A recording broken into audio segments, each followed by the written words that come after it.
As was once defiantly stated by the great Demi Lovato, what's wrong with being confident? And what's wrong indeed?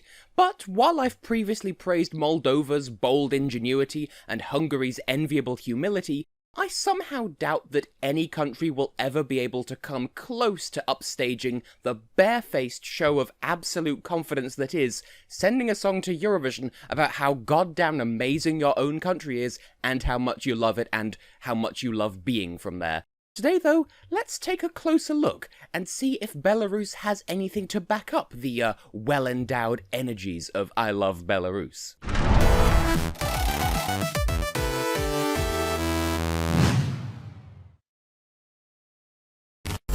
Hello everyone, I am Tessellating Hexagons, and as I pointed out in my previous Eurovision video, there seems to be some sort of strange magical blessing placed upon any country with red, white and green, and only red, white and green, in their national flag. I mean, the entire previous video was all about how Hungary is packing mad heat under their meek and humble demeanour, and I need to give very little introduction to the juggernauts that are Bulgaria and Italy, who, between them, have racked up an impressive 8 top 10 finishes between them since the latter returned to the contest in 2011, even though, okay, Bulgaria is being kind of worrying at the time of recording this, but hey, that doesn't take away their successes. Even Wales reached 2nd place in their debut at Eurovision Choir of the Year last year, though, let's just say that their Eurovision prospects aren't looking quite so certain in the junior contest at the time of recording this, but we'll cross that bridge when we come to it. But then, amidst all of this Christmas-coloured hype, there's one country rather conspicuous by its absence in what I'm saying here: Belarus. Hungary never misses a final nowadays. Bulgaria is Europe's sweetheart at the moment, to the point that we're all very worried about them and we hope they don't withdraw. And Italy never lets a year go by without exciting one pocket of fans or another. But then there's Belarus, who, despite being a part of the Mario and Luigi club, doesn't seem to bring home the results, only qualifying 5 times in their 15 consecutive participations since their debut in 2004. And of those, only one of those finished in the top 10 of the final. The rest languished on the right-hand side of the scoreboard when all was said and done. So, what's the deal? Has the colour combination combo been broken? Well, let's not run before we can walk. Before I dig any deeper there, let's take a look at the fast facts about the country, starting with the complicated mouthful that is their national broadcaster. Domestically, they're known as the National State Television and Radio Company of the Republic of Belarus, or, in its native Belarusian, oh boy, Nacionalnaya Dzержавная Teleradiokompania Respubliki Belarus, also credited by its Russian name, Nacionalnaya Gosudarstvenaya Teleradiokompania Respubliki Belarus, all of which, mercifully, can be shortened to the convenient abbreviation Belteleradio. Mercifully, for us fans who can't quite wrap our tongues around those languages, the EBU simply refers to the broadcaster as BTRC, standing for the Belarusian Television and Radio Company. Much easier to say. Their present head of delegation is one Olga Salamacha, whose capabilities as head of delegation just might run deeper and more efficiently than a quick glance at the Belarus at Eurovision Wikipedia page might make you think. What you will find there, though, is that Belarus's story began in Istanbul at the 2004 contest, where they made their debut with the singer and guitarist duo of Alexandra Kirsanova and Konstantin Drapezo with the song My Galileo. Achieving a miserable 10 points in the semi-final, the song tied with Monaco at joint 19th in a field of 22, and missed the final by a rather wide margin. It'd only take them a few years to turn that around, though, as Belarus's best result to date followed in 2007, with Dmitry Koldun, who was credited simply as Koldun at the contest, with the enchanting Work Your Magic, which stormed to 6th place in the final, propelled by 145 points, after qualifying in an electrifying 4th place in the semi-final with 176 points.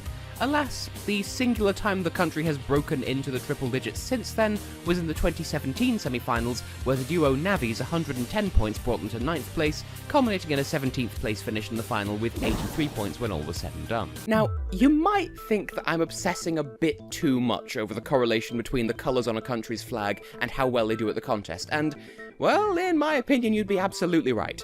But before we go any further, let's be totally clear. I highly doubt that there's any actual link between the flags and the respective countries' levels of success, but it is a fun little coincidence, so just let me have this one. Let's run with it. Anyway, in order to understand the full extent of Belarus's state of play, we'll come at it from a couple of different angles. First of all, we'll start with a cold light of day look at what patterns currently exist within their previous entries to see if that can be used to predict their future. And I'm looking for something a bit more substantial than just, they seem to have 1 year of qualifying for every 2 years of failure, more or less. Then, we can cross-reference that with what a successful Belarusian entry looks like to further inform that prediction. And then, finally, well, I actually have a secret little shortcut up my sleeve, a little bit of insight that allows us to jump to our conclusion a little bit more quickly. But all good things in time. First things first, let's take a moment to look over Belarus's menagerie of representatives over the last 15 years. In doing so, one thing should leap out straight away, that BTRC have no qualms whatsoever about sending whoever they think is the most qualified, regardless of gender or group size or anything. Girls, guys, duos, a couple of larger groups for good measure, say what you want about the songs that they send, but there is no discrimination to be had when it comes to who sings them. And if we take that out of context and analyse it by itself, that could potentially tell us one of a few things. The most natural explanation is simply that the broadcaster has no particular agenda outside of just taking part at Eurovision, and simply supports the artist chosen by their national final each year, apart from the 2 years where the whole national final thing didn't work out, but that's a long and complicated other story. It could also be that the country as a whole either has yet to find their niche and so continues to try every possibility as they come up, or they have found their winning formula, so to speak, the algorithm for finding the quintessential Belarusian entry, and, like Montenegro, have actively chosen to reject using it every year out of not wanting to become a one-trick pony, as certain other countries have been accused of being. Naming no names, of course. Well, whether that's true or not, there was a rather hefty portion of the country's history where there was one Eurovision gimmick that they could call their own, changing their mind about one aspect or another of their representative. To one degree or another, all but 3 of their first 10 entries all had something changed about them, be it as minor as the title or language of the song, to completely replacing the song outright. By the 2010s, it was just expected that that was what Belarus was going to do every year. And so, when Teo was selected in 2014 and he actually performed his national final winning entry at Eurovision, albeit cleaned up to remove references to Google Maps, Europe was floored. To be fair to Belarus, though, this wasn't actually entirely their fault. The only songs they consciously chose to change were for quality of life reasons, so to speak. That is to say, the delegation simply felt that, for instance, Daj mnie silu would fare better in English as Work Your Magic, and, well, they were right. In the cases of both 2005 and 2013, BTRC had always left it open to the artists of their national finals as to whether or not they wanted to keep their national final winners for Eurovision or change it to something better suited, and in those years, the artists opted to look for something more suitable by their own hand. This was also offered as an opportunity in all the years in between, more or less, and in those years in between, the artists simply elected not to make use of that offer. In a sense, that's actually pretty good marketing. Belarus has got a good handle on how to do it. What the country loses in credibility for coming across as inconsistent or afraid of commitment or just generally being wishy-washy when it comes to picking a song, it gains in credibility for being able to map out the intersection of what the Eurovision audience wants to hear and what best suits their public-approved singer. However, it's not always quite that straightforward. The 3 problematic years here are 2010, 2011, and 2012, and all for different reasons. In 2012, the national final was won by Alyona Lanskaya, who would later represent the country in 2013. However, the president of Belarus ordered an investigation into the voting in the national final and revealed that it had, in fact, been rigged in her favour, and so her entry was dismissed in favour of the erstwhile runners-up Light Sound. In 2011, Anastasia Vinnikova was chosen internally to perform a song entitled Born in Bielorussia, spelled Byelorussia. However, as the song supposedly evoked problematic memories of the Soviet era, it was reworked into a track called I Am Belarusian, which was then also rejected because it emerged that the song, albeit in its original state, had already previously been performed publicly outside of the public release deadline for the 2011 contest. finally, it was rewritten from the ground up in the form of a new song that we now know as I Love Belarus. Far and away the most aggravating year for Belarus, though, was 2010. After their failure to qualify the previous year, President Lukashenko was highly dissatisfied with the delegation's approach to the contest, and so declared that the rights to organising their entry should be handed over to the country's second national broadcaster, Общенациональное телевидение. Pleased with their new acquisition, ONT set about preparing a national final by the end of July of 2009. However, the key problem arose the following September, when a representative from the EBU visited Minsk and pointed out that, hey, ONT aren't a valid member of the EBU yet, so what are you doing? Your application won't be considered until December, and that's well after the deadline for confirming participation in Eurovision 2010.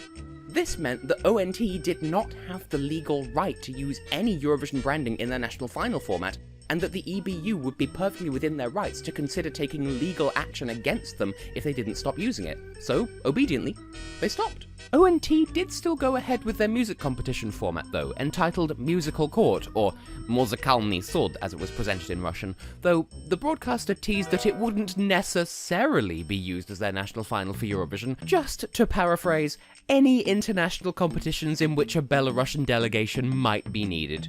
In the end, it wasn't used as a national final per se, but in January, BTRC just coincidentally happened to internally select the group 3+2, who had previously placed second in the first round of Musical Court.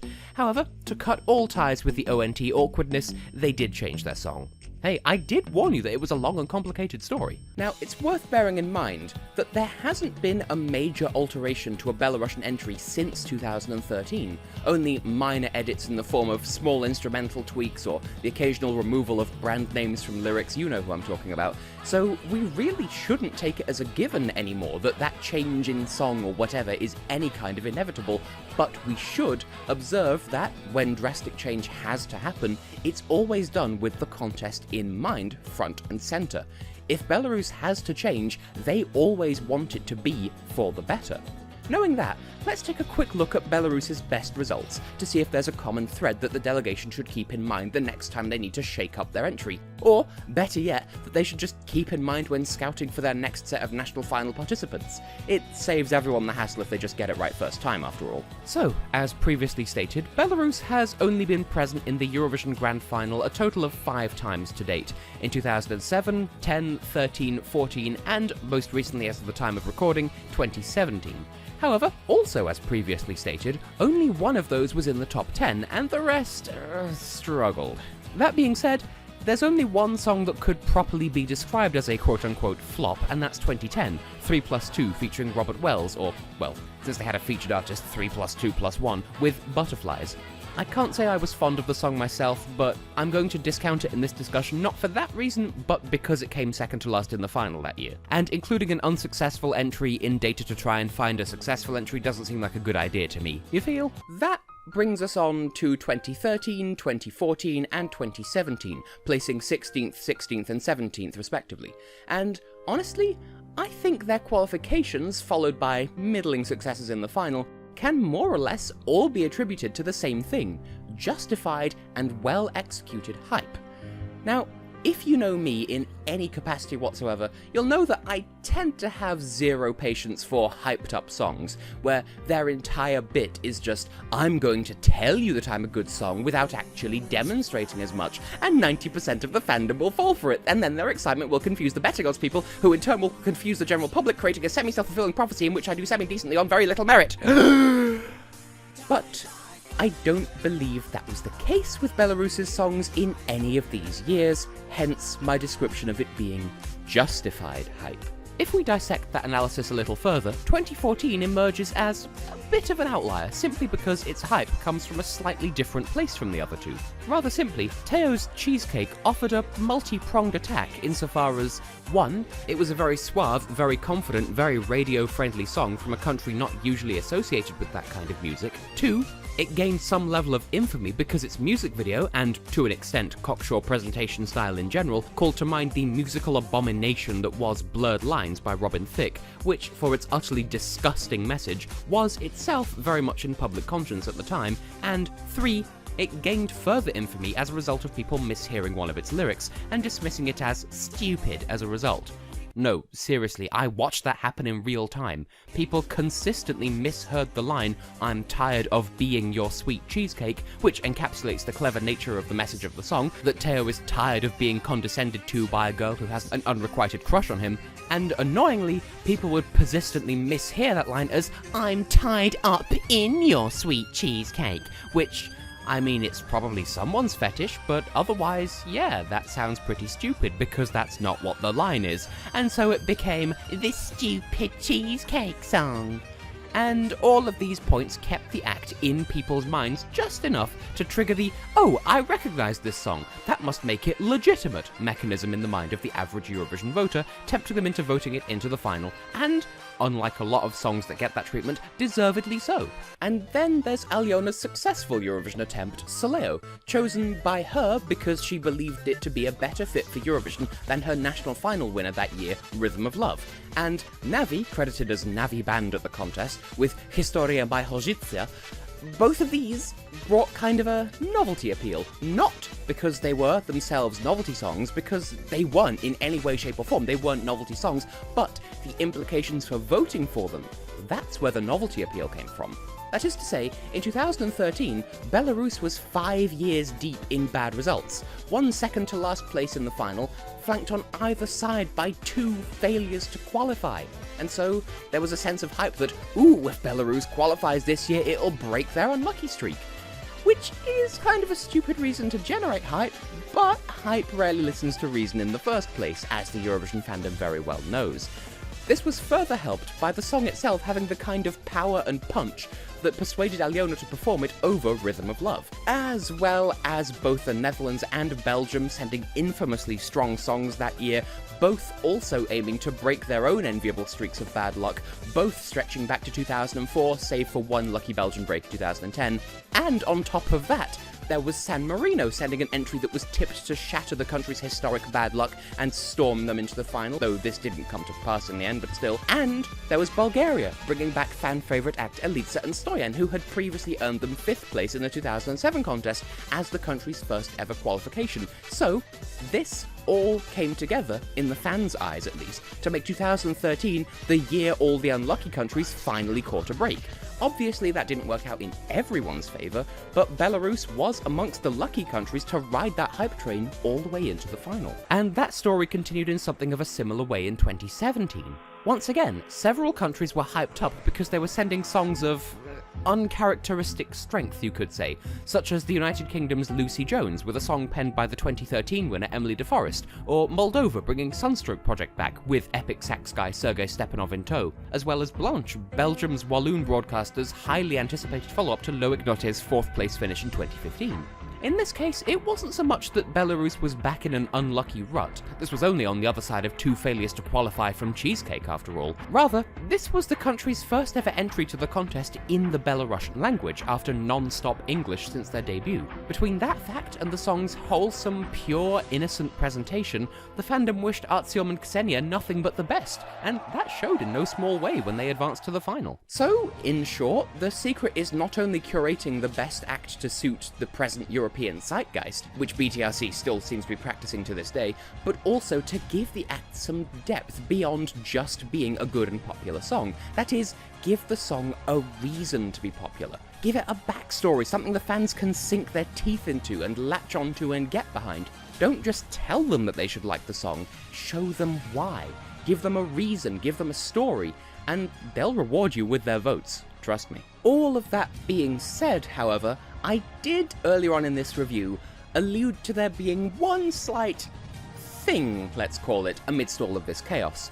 It's all well and good for me to tell the broadcaster how to send a strong entry to the contest, but, well, in truth, Belarus is actually no stranger to Eurovision success, or, more accurately, junior Eurovision success. With an astounding 2 wins, 1 silver medal and 2 bronzes, as well as 4 further top 5 placings and only 1 non-top 10 placing in the history of participating in every contest since the junior version of Eurovision began in 2003, it'd be more than a bit patronising to try to dictate to Belarus what it takes to write a popular song. No indeed, they have absolutely already got that down. If I had to come up with a theory on the spot, my best guess would be that, consciously or otherwise, they go to junior Eurovision, where crazy hype doesn't count for anything because the children of Europe and Australia aren't so easily fazed by the crowd mentality, weirdly enough, and they practice the skills necessary to write popular, chartable or otherwise appealing songs and put them to the test with an audience, and then apply what they've learned to the adult delegation. Remember, Belarus has been at junior Eurovision longer than they've been at the adult contest, so using statistics from one to inform their strategy for the other would actually make a lot of sense. This would also go a long way to explaining why they're so routinely capable of sending legitimate sounding songs that do have their fans with impressive stage presences on the night to adult Eurovision, whilst comparatively neglecting the aftercare that is building hype and support for their entry. Granted, that is still morally better, far and away, than artificially creating drama or any of that nonsense, because you should never do that. It seriously harms credibility and makes your whole act seem completely fake, plastic and disposable. But without bearing in mind the full picture of the contest in any given year, and instead focusing only on the 3 minutes that the song is on stage and nothing else, Belarus leaves a substantial amount to chance every single year. It's an interesting strategy, I grant you, and it is acknowledgeable at the very least. It's more honourable than making up stuff as to why you should be supported, and one that makes a lot more sense with the context of it being built on the foundation of junior Eurovision experience, but it is still rather risky in my opinion. So, taking all of that into consideration, as well as the fact that they've taken part in every edition of junior Eurovision, and every adult Eurovision since they first joined in 2004, never once taking a break or giving up, by the way, I want to give Belarus a rank C. The raw statistics make me want to give them a D, but all things considered, I think a C is more justified. In my mind, that grade breaks down as adult Eurovision results rank D, junior Eurovision results rank A, tenacity rank A, overall strategy for adult Eurovision rank C. And I don't mean to imply that junior Eurovision necessarily counts for less, it's just the focus for this video is adult Eurovision, and as we've seen, success at junior Eurovision has fewer loopholes, caveats, hurdles and other social weirdnesses, as well as no semi-finals. So I'd say an adult Eurovision success is certainly harder to achieve, and so I feel as though its rank should carry a bit more weight here. That's all. Now, all of that being said, I do most certainly encourage you to think for yourself and find your own conclusion with this. Is Belarus your favourite Eurovision country? Is there something that I've forgotten about? That's what the comment section below is for. Yep, I'm being a YouTuber. For now though, all that remains is for me to thank the lovely people who support me month in, month out over on patreon.com/TessHex. And as a reward, they got to see this video a whole month before it reached YouTube, without ads, by the way. You watch the stuff on Patreon, you watch it ad-free. And you can do that too for as low as $1 per video. In fact, there are 2 new videos over there right now, exclusively available to patrons. And that's saying nothing of the other perks and prizes you can get just by pledging, as well as the exclusive patrons-only channel on the Tessellating Discord server, where I keep you up to date on all of my Patreon goings-on, as well as other fun stuff. Do drop by if you feel inclined to do so, but it has to be your choice. But enough plugging on my part. I have been, for now, and will continue to be, for the rest of forever, Tessellating Hexagons, and I do hope you can join me again in a video of your choosing. Until then,